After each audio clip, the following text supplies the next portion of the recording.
Boa tarde para todos. Vamos esperar que as pessoas entrem. Estamos hoje falando com Portugal, em Setúbal. E o nosso convidado de hoje é o Felipe Cardoso. Ele será a pessoa que vai conduzir para a gente a respeito dos vinhos dele e dessa região. Então a gente precisa só esperar que ele entre. Vivo com ele. Já está entrando.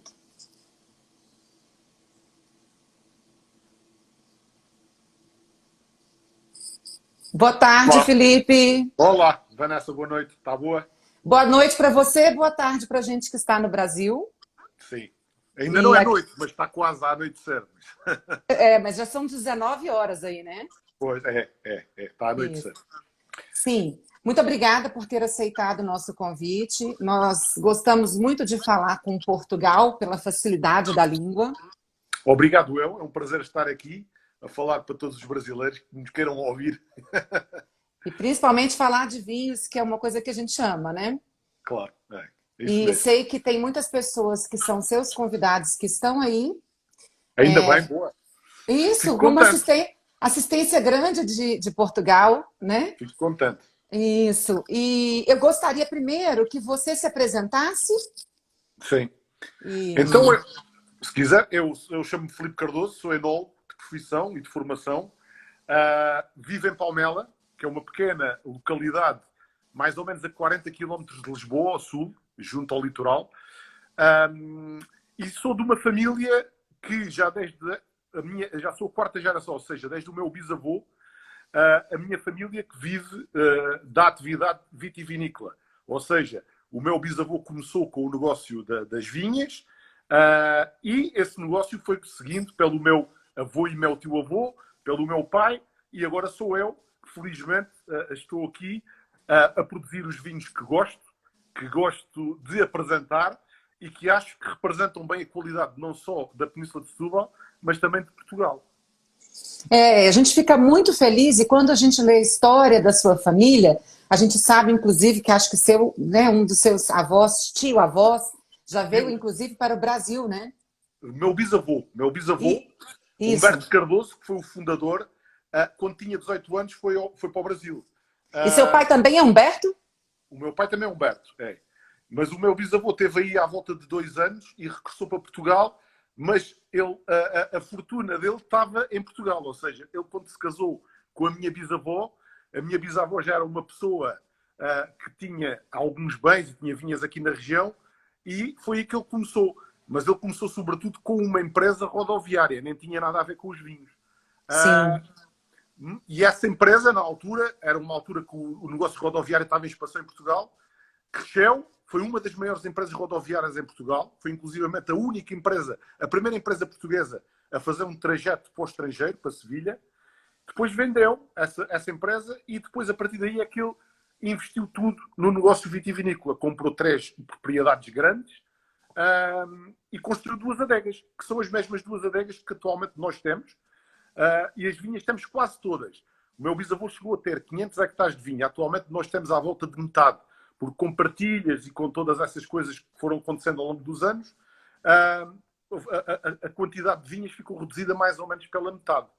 Mas penso que continuamos a produzir vinhos de excelência, vinhos muito bons, e com a minha geração é que começamos na Quinta do Piloto com os engarrafados. Olha, e interessante que nessa altura, essa sua região era que talvez a que mais produzia em termos de litragem também, não era? Éramos uma das empresas, aqui na nossa região até éramos a segunda empresa com maior produção em termos de litros. Em Portugal éramos também uma das maiores empresas. O que é que nós não engarrafávamos o vinho? Nós vendíamos o vinho a granel para outras casas muito grandes aqui da nossa região.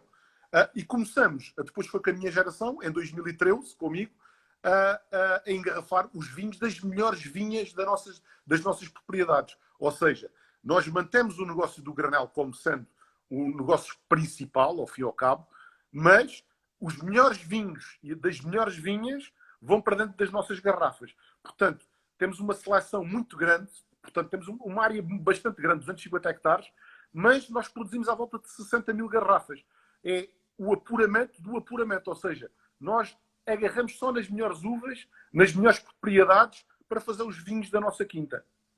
Pronto. Sim, e eu gostaria de me apresentar também, porque tem muitas pessoas aí nos assistindo. Somos uma confraria de vinhos, majoritariamente feminina, porque a gente também faz eventos com a presença masculina, mas hoje nós já temos 500 luluvinhas inscritas no nosso grupo, das quais participam por mês mais ou menos 100, 120 meninas.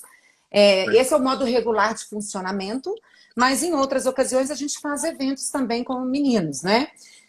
Em geral, a gente faz uma confraria com 5 pratos, 5 vinhos diferentes, e sempre fazemos isso de maneira harmonizada. Nos preocupamos muito com a questão da harmonização, Sim. que para a gente é muito importante, né? É muito importante e, sobretudo, os vinhos, por exemplo, os nossos vinhos aqui da Quinta do Piloto são vinhos pensados para a gastronomia, para acompanhar com pratos. São vinhos com boa acidez, ou seja, nós fugimos de tudo o que é vinhos comerciais, vinhos muito doces.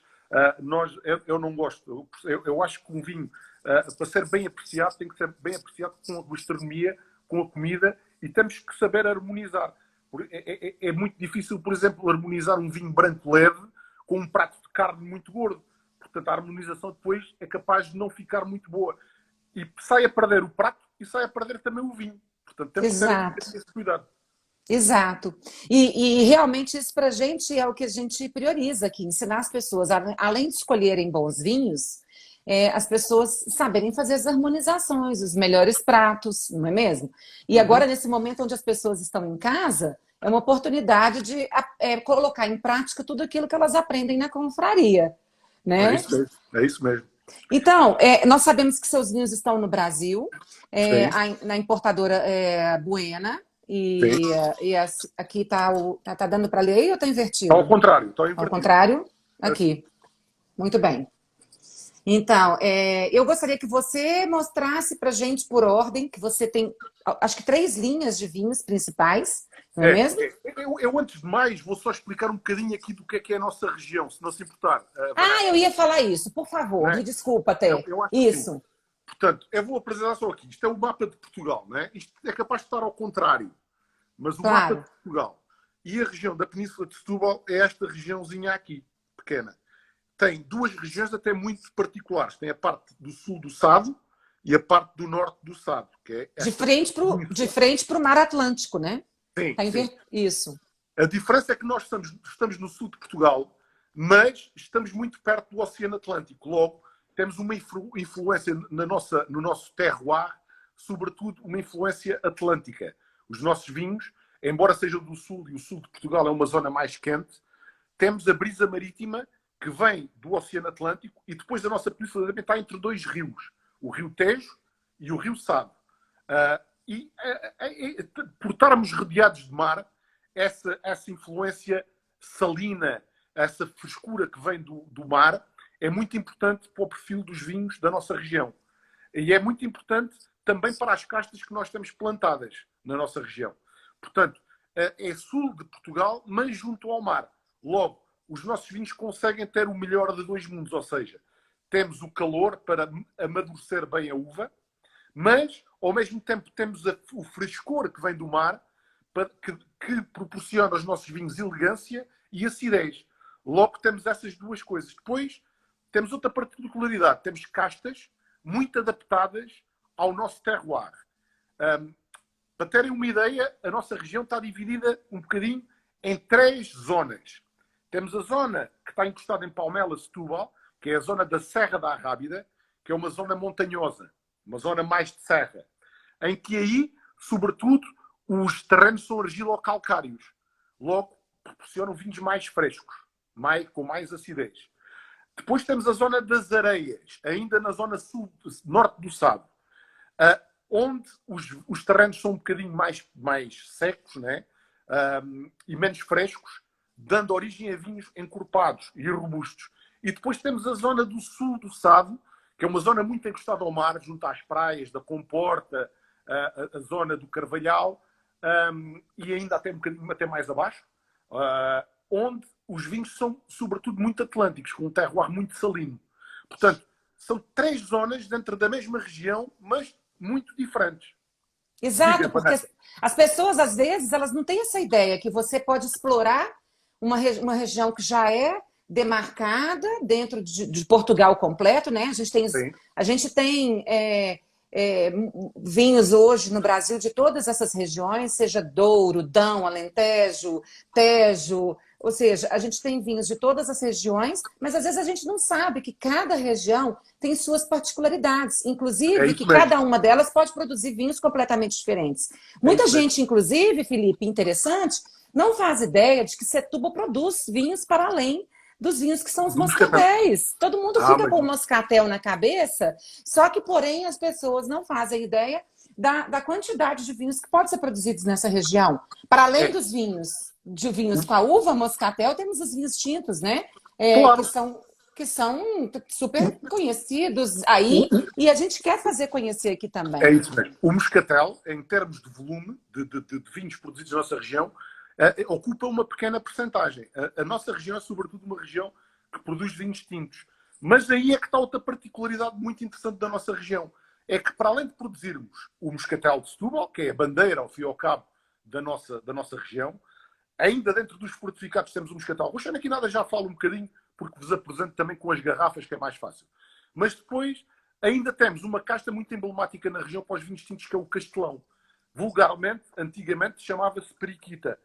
Atualmente é Castelão, porque Periquita é uma marca comercial e para não haver essa confusão, Castelão é casta, o nome da casta.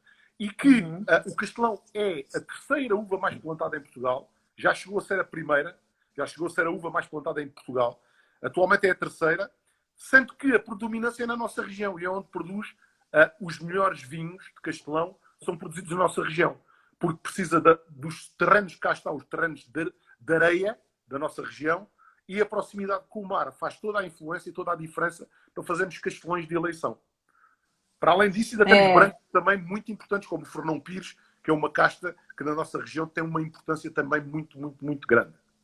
Ó, o nosso amigo que ganhou o campeonato, né, dos sommeliers brasileiros, o Gustavo, ele está aqui dizendo que o Hamilton Reis da Vidieira está te mandando um abraço.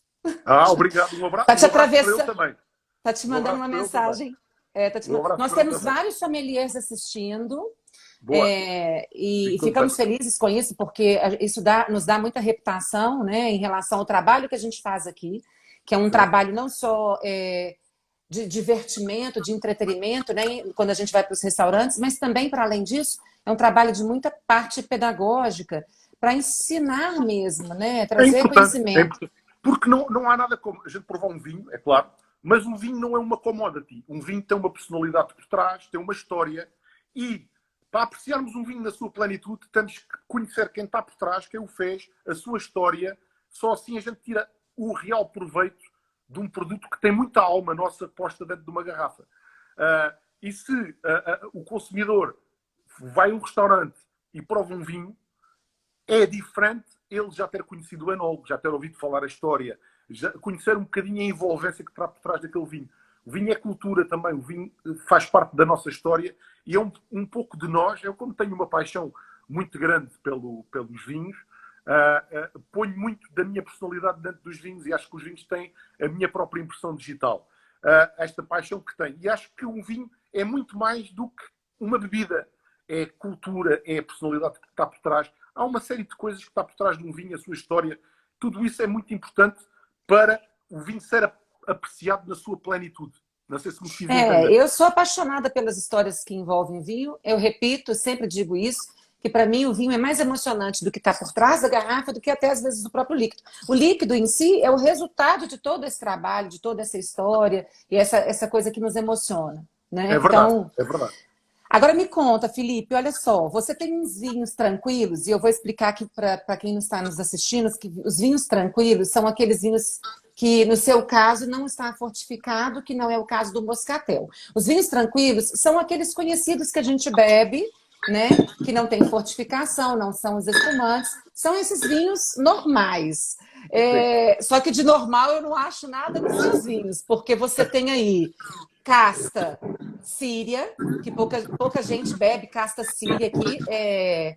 Exato, um É vinho este. branco, muito É. bem, Eu vou falar um bocadinho da gama dos vinhos da Quinta do Piloto. Então, o- perfeito. o- os vinhos da Quinta do Piloto começam, quer dizer, a sua gama. Tem várias gamas. A gama Collection é uma gama que nós chamamos Collection porque é a nossa coleção de castas. São vinhos monovarietais, mas não tentamos fazer vinhos com a nossa assinatura, vinhos diferentes. Fomos um bocadinho fugir a fazermos os Syrahs, os Chardonnays, os Sauvignon Blanc. Fomos tentar à procura de alguma essência e ter alguma coisa por trás, alguma diferenciação. Portanto, nós nos brancos, dentro desta linha, temos o Síria. O Síria é uma casta muito interessante. Aqui na nossa região, penso não, tenho a certeza, que somos a única casa a ter um Síria 100% em branco. Eu sou apaixonada por esse vinho. Eu já experimentei ele nesse evento que a gente encontrou em São Paulo e foi um Sim, dos que mais me emocionou, porque ele tem toda aquela volúpia, aquela expressão no nariz da caça que é muito aromática. E é, quando ele é um vinho que engana, eu disse isso para você aquela vez, né? No é, nariz ele se expressa de uma forma e quando a gente o bebe, ele é um vinho seco, com uma ótima astringência, com uma acidez vibrante. E isso é um grande contraste, né? é verdade. Da A experiência de Síria, encontrar uma coisa. a Síria é uma casta que está plantada em todo o Portugal e tem vários nomes. Isto também é importante as pessoas perceberem. Porque no Alentejo chama-se roupeiro. As pessoas chamam Uhum. roupeiro. Se formos ao Algarve, se formos ao sul de Portugal, ao Algarve, é chamado crato branco. Se formos ao Douro, é chamado códega. E na nossa região, nós podemos chamar o que quiser. Nas beiras, é chamado Síria. Nós, como lançamos este vinho há 3 anos e provamos esta casta em várias regiões do país, nós pensamos que ele se identifica mais com o perfil do Síria nas beiras. E então nós optamos por chamar-lhe Síria. É Uhum. chamado roupeiro também. Mas pensando, Uhum. o roupeiro no Alentejo, a casta é um bocadinho mais pesada.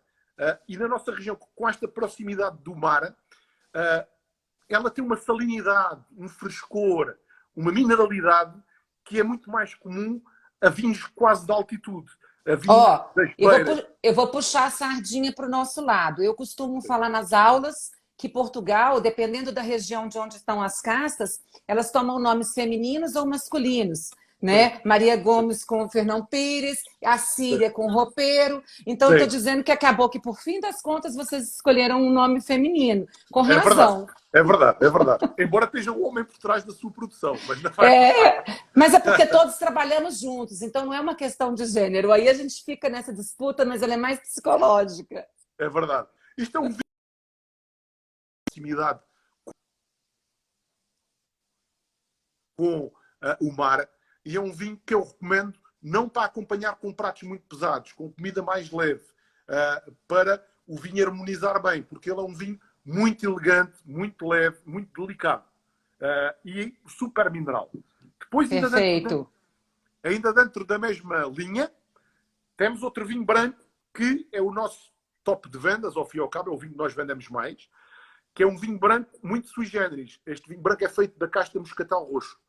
Moscatel roxo, para quem nos está a ouvir ter uma ideia, é uma casta que há 20 anos atrás, 20, 25 anos atrás, estava em vias de extinção, estava a desaparecer.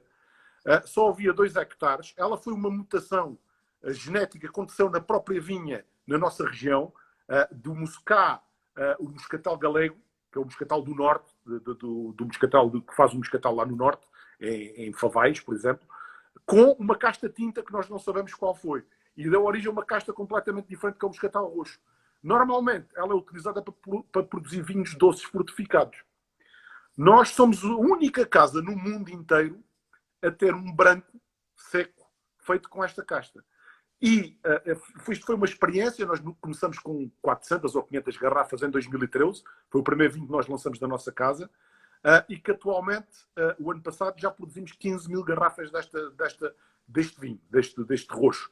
É um vinho que engana também, porque nós, quando colocamos no nariz, tem uma exuberância aromática que vai buscar o maracujá, as líchias, o pêssego, as flores brancas, a rosa, mas depois na boca ele continua a ser um vinho super seco, nada doce, muito mineral e com a tal salinidade que eu também falei no Síria, que este também tem.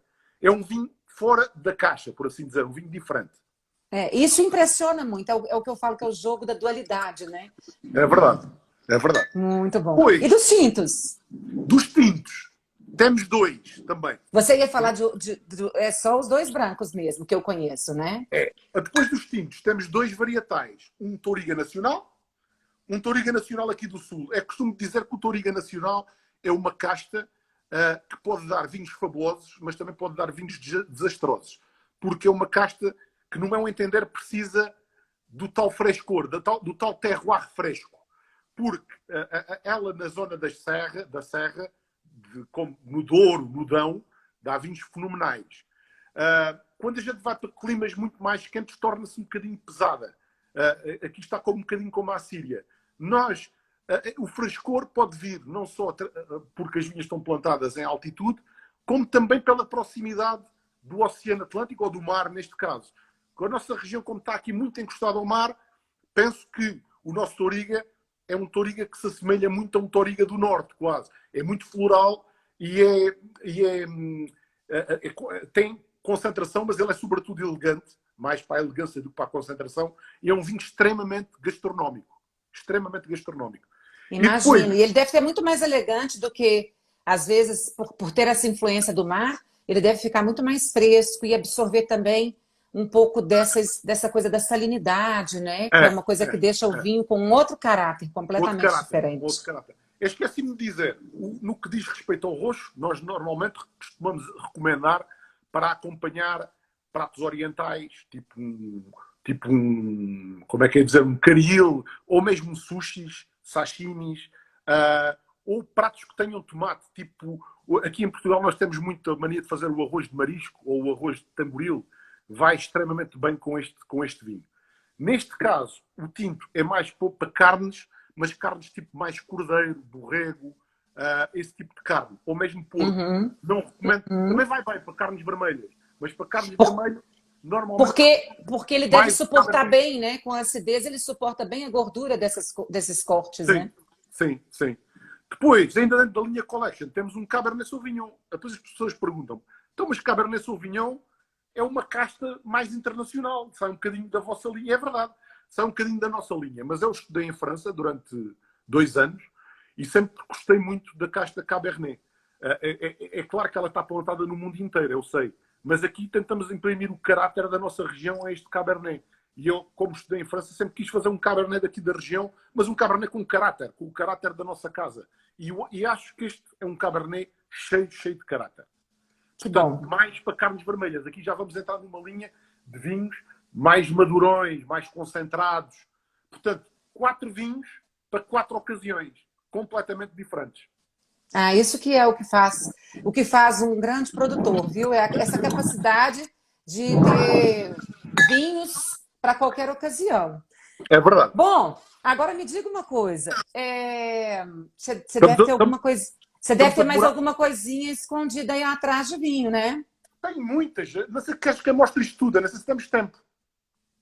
Pois é. Então, olha, agora eu queria que você me falasse um pouco da coleção de família. Você tem também a linha reserva, né? Que é branco, tinto e rosé. Peraí, me fala um pouquinho do rosé. Aqui no Brasil nós gostamos muito de vinho rosé, viu? Temos a vinha dos Pardais, que é um field blend, um vinho feito na vinha. Depois temos a linha reserva, que tem o branco, o tinto e o rosé. Me fale um pouquinho do rosé, Felipe. Pronto, o rosé é um vinho reserva, é um rosé reserva que também não é muito comum. Ou seja, é um rosé que fermentou em barrica. É à base de Touriga Nacional, Cabernet Sauvignon e Castelão, 3 castas, que fermentou metade em inox, com temperatura controlada, e a segunda metade em barrica com batonage. Ou seja, é um rosé sobretudo gastronómico, para acompanhar comida, com corpo, e é um rosé com caráter. Porquê? Porque o rosé em Portugal, e não sei se também talvez no Brasil, é visto como um subproduto, quase como um sumo. Que não é bem vinho, né? Nós aqui quisemos... não! Olha, Aqui em aqui Portugal é nesse um país bocado. tropical a gente precisa de beber vinhos como esse. Essa aí. Por isso mesmo nós fizemos um rosé super sério, um rosé gastronómico para acompanhar comida, sobretudo. E é o caso deste rosé reserva. Está bem? Maravilha, maravilha. Dentro da Agora, linha da... me volta um pouquinho para mim o vinho dos pardais. O vinho dos pardais. Este está aqui. Este é um field blend. É um vinho feito na própria vinha, à base de Alicante Boucher, Touriga Nacional e Castelão, sobretudo. Também tem um bocadinho de Syrah. E isto é uma vinha que o meu bisavô chamava-lhe vinha dos pardais, porque esta vinha atraía brandos de pardais que passavam pela zona e iam picar só nas uvas desta vinha. Não sei porquê. Costuma-se dizer porque era uma zona em que a uva tinha sempre muita doçura, era uma vinha muito concentrada e os pássaros picavam ali. E nós... Porque a natureza sabe o que é bom, então ela vai buscar o que é bom. É verdade. E nós fizemos um field blend, ou seja, um vinho feito na vinha, naquela vinha em que chamamos-lhe a vinha dos pardais. É um vinho também com uma qualidade espetacular, no meu entender. Só mais uma vez, eu queria reforçar para quem entrou e ainda não leu o que a gente já tinha mostrado antes. Os vinhos estão na Buena Importadora, tem o site buenaimportadora.com.br, que para além de vinhos tem uma imensidão de cervejas especiais e como todos sabem, nós somos super fãs também das cervejas especiais, das cervejas artesanais, e ele tem coisas maravilhosas lá. Então eu sugiro que entrem para se aproveitar, inclusive, que eles estão em promoção também.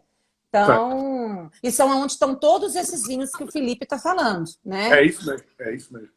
Depois, como você estava a dizer, coleção de família. Coleção de família é os nossos, por assim dizer, os nossos topo de gama. Sendo que o branco foram só feitas à volta de 800 garrafas, muito poucas. É um vinho feito à base de Anton Vaz, sobretudo de Arinto, fermentado em barricas novas, mas barricas tostadas por vapor d'água, não por fogo. Nós não queremos dar, esconder a fruta e pôr a tosta da madeira em cima da fruta e esconder a fruta.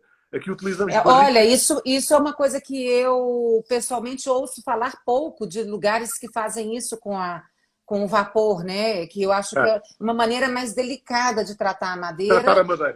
Isso, sem também alterar muito o sabor, né? É isso mesmo. Polimeriza os taninos, sem os tostar a madeira e sem interferir nas qualidades organoléticas da própria uva. Portanto, e depois este tem batonagem durante 2 meses para lhe dar um volume extra. É um vinho sensacional, este vinho. Eu recomendo a todos que puderem o provar. Depois, temos o tinto.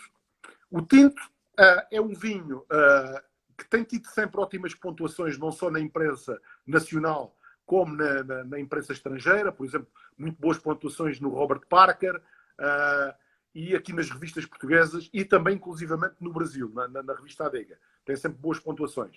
Isto é um castelão de vinhas com mais de 75 anos de idade, em que é do mesmo castelão e da mesma vinha que o nosso reserva. Mas a família junta-se uma vez por ano na adega para provar as barricas todas e selecionar as melhores 6 a 8 barricas. Pronto.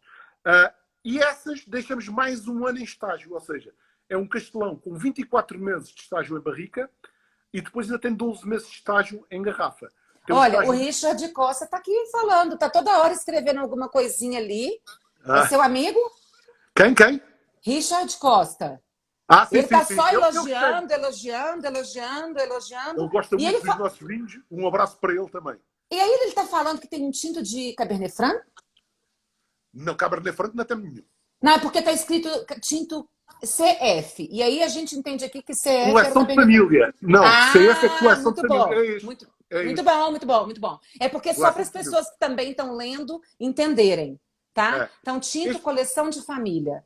Este é o nosso... Era o nosso superior. Agora, entretanto, lançamos, por acaso não tenho aqui para vos mostrar, lançamos um Garrafeira de 2012 que passou a ser o nosso topo de gama. Mas eu, por acaso, não tenho aqui para vos mostrar. Mas pronto, isto é um vinho fenomenal, é do melhor que se faz no nosso país, na nossa região. Com orgulho digo isto, porque não sou só eu a dizer, é a própria imprensa que também diz e que me deixa bastante orgulhoso com este vinho. Muito bom. Essa linha da coleção de família, ela é bastante interessante porque você faz uma coisa especial nesta linha, né? Ela já modifica bastante o padrão, né, de vinificação, É, de armazenamento. para vos dar uma ideia, os nossos castelões são feitos a fermentação. São de vinhas velhas, a maior parte deles. A maior parte não, reserva e coleção de família são de vinhas velhas. E são fermentados em ânforas argelinas. Para quem conhece a minha adega aqui na Quinta do Piloto e já a visitou, percebe porque toda a vinificação é feita pela gravidade. Nós não utilizamos bombas. Inclusivamente a remontagem nas ânforas argelinas é feita através de um equilíbrio de pressões, sem bomba. Eu queria que você explicasse sobre a autovinificadora, porque tem bastante gente profissional do vinho que está nos assistindo, e eu queria que você explicasse um pouquinho como que é essa autovinificadora que você tem aí. A autovinificação ou a ânfora argelina é exatamente a mesma coisa. Não sei se temos tempo, mas se formos um bocadinho recuarmos na história, quando existiu uma vaga de filoxera em toda a Europa, que as vinhas foram acabadas, o vinho em Bordeaux continuou-se a fazer. E foi construído o canal do Midi, que vai desde o Porto de Sete até Bordeaux, precisamente para trazer vinhos de uma ex-colónia, que era a Argélia, e para o engarrafar como vinho de Bordeaux, porque a Argélia não tinha sido afetada pela filoxera. E os vinhos na Argélia eram feitos todos pelo método de autovinificadores, ou ânforas argelinas, que é um método bastante antigo e que faz vinhos muito estruturados, porque faz uma grande extração da matéria de corante e dos taninos. E, para além disso, é um método completamente sustentável. Porquê? Porque, ao colocarmos as uvas dentro das ânforas, existe uma válvula que tem água e depois a fermentação dentro das ânforas começa a acontecer, começa a criar-se pressão, essa pressão não tem para onde sair e empurra o vinho a uma taça superior, sem bomba, só através da pressão da fermentação. Ops, travou um pouquinho, vamos ver. Voltou. Um bocadinho. Sim, agora sim. Quando a fermentação, quando a pressão dentro da ânfora é muito alta, a válvula de água não aguenta a pressão, dispara e o vinho que subiu à taça desce e faz um leque e rega as massas. Portanto, é um método que, para mim, é bastante atual, porque atualmente nós temos que nos preocupar com a sustentabilidade do planeta e este método de vinificação é 100% natural, sem utilização de bomba e que faz-se uma adega normalmente com 3 pessoas, toda. Portanto, para além disso, poupamos em mão de obra. Portanto, eu só vejo vantagens. E na Casta Castelão dá-se lindamente. E depois é outra coisa, pouca gente a utiliza, dá uma impressão digital muito diferente aos vinhos que nós produzimos. Dá a nossa própria impressão digital. Muito bom. Depois, muito bom. Ainda dentro daqui do piloto, deixa-me só falar destes dois. Olha o entusiasmo do produtor para mostrar os filhos. Ele sai puxando vinho para todo lado. Estes são os dois últimos da Quinta do Piloto, não é? Que são os moscatéis, que nós já falamos aqui. Isso. Este o moscatel de Setúbal e este o moscatel roxo. A tal casta que teve quase a extinção. Que também faz aquele branco que apresentei há bocado. E que aqui é feito em fortificado. A particularidade dos nossos moscatéis é que nós estagiamos. Primeiro, eles só saem no mínimo com 5 anos. E segundo, nós estagiamos em barricas de conhaque, whisky da aguardente velha. Para dar... então os barris já estão vinificados. Já estão usados por álcoois velhos. Por estes álcoois velhos que vai dar uma riqueza ao nosso moscatel e maior complexidade do que o moscatel normal. Porque esse espírito que está dentro das barricas entra dentro do moscatel, complexa-se com o moscatel e dá-lhe uma autenticidade, uma diferenciação do que se fosse um moscatel envelhecido numa barrica normal. Perfeito. E penso que o nosso moscatel é muito fácil de identificar porque tem esta característica. E são os 2 moscatéis que você tem, né? Quer dizer, depois ainda temos os coleções de família, os moscatéis de coleções de família, que já são moscatéis muito caros porque são produzidas 25 garrafas por ano. Era um moscatel que vem da altura do meu bisavô e que só vendemos 25 garrafas por ano, que é para ele nunca acabar. É tipo um Solera, é tipo um moscatel feito pelo Beto Solera. Todos os anos vamos atestando as barricas com o melhor e mais velho moscatel que temos em casa. Olha, Felipe, com o seu moscatel, eu não sei se eu teria coragem de fazer o drink quando a gente esteve em São Paulo, né, o Diego Arrebola nos deu uma aula sobre fazer drinks com os moscatéis. Sim. Acho sensacional, principalmente hoje que nós temos acesso a gelos que não derretem, então não fica muito aguado, os gelos são bem compactos. E eu queria que você me desse uma dica para as pessoas que querem entrar muito entrar agora nesse mundo dos vinhos fortificados. Uma sugestão de alguma coisa que fosse interessante fazer em termos de drink, simples, para que elas pudessem se fazer. Eu teria dó de fazer com os seus. Os seus vinhos são para sublimar. É isso, é isso. Estes moscatéis que eu estou-vos a apresentar são moscatéis de uma qualidade superior, ou seja, por isso eles chamam superior. São moscatéis que nós recomendamos que sejam servidos assim, ligeiramente refrescados, mas assim, para acompanhar uma sobremesa, um café, um charuto. Mas, por exemplo, eu também pertenço a uma empresa que é a Civipa, Sociedade Vinícola de Palmela, em que, para além destes 3 vinhos que eu trago aqui, também, o Charramei, branco e tinto, e o Terras do Sado, produzem moscatéis também. E aí temos moscatéis, que é o nosso moscatel da Civipa, que é um moscatel que se recomenda que possa ser servido como drink. E, por exemplo, se vocês substituírem, fizeram um moscatel tónico, substituírem o gin por moscatel, vai fazer um drink fantástico. Porquê? Porque o moscatel é ligeiramente doce, a água tónica é amarga e o equilíbrio do amargo da água tónica com a doçura do moscatel faz um equilíbrio fenomenal. Mas há outros drinks que se pode fazer com moscatel. É assim, eu não sou barman, não sei, não tenho essa imaginação, mas já provei, como estou-vos a dizer, com água tónica, já provei em substituir, por exemplo, a caipirinha, substituir como é que chama-se? A aguardente de cana. Isso, a cachaça, ou pinga, moscatel. porque aqui também fazem com a pinga. Pois, por moscatel, é claro que fica menos forte, porque a cachaça é mais forte, mas metam mais um bocadinho de moscatel, assim gastam mais moscatel, é bom para a gente. Olha, eu acho que essas sugestões dos drinks são para a gente dar um pulo para chegar nos vinhos como são seus vinhos. Agora, quem experimentar seus vinhos antes de tentar qualquer drink, não vai conseguir fazer drink nenhum. Vai ficar só no momento contemplativo, porque realmente... Olha, o que me chama muito a atenção, para além de todas essas coisas que a gente falou dos vinhos brancos, tinto, rosé, se eu fosse fazer hoje uma compra para mim agora, né, lá na Buena Importadora, eu certamente já teria minha lista pronta. Sim. Eu teria minha lista pronta. Mas antes de falar da minha lista pronta, lá na Buena também tem os vinhos que você tem um projeto com os seus amigos. Por isso que chama Trois? É isso mesmo. O projeto Trois está aqui. Este é o branco. Sim. E este é o tinto. É um projeto também muito sui generis, porque são 3 amigos que se juntaram, que já nos conhecemos há muitos anos. O Luís Simões, que tem que é o enólogo do Brejinho da Costa, que também é representado para Buena, já agora. E também tem a Casa Horácio Simões, que é representada pela Adega Alentejana. Ainda juntou-se a nós o José Caninhas, que é meu amigo e que trabalha comigo, faz parte da minha equipa de enologia, não só do piloto, como também da Civipa. Todas as vezes que vocês vêm para o Brasil, vocês vêm juntos. Vocês ficam coladinhos ali, né? Não, o Zé não costuma vir. Eu e o Luís é que costumamos vir. O Caninhas não costuma vir. Normalmente vou eu e o Luís. E então nós juntamos para fazer.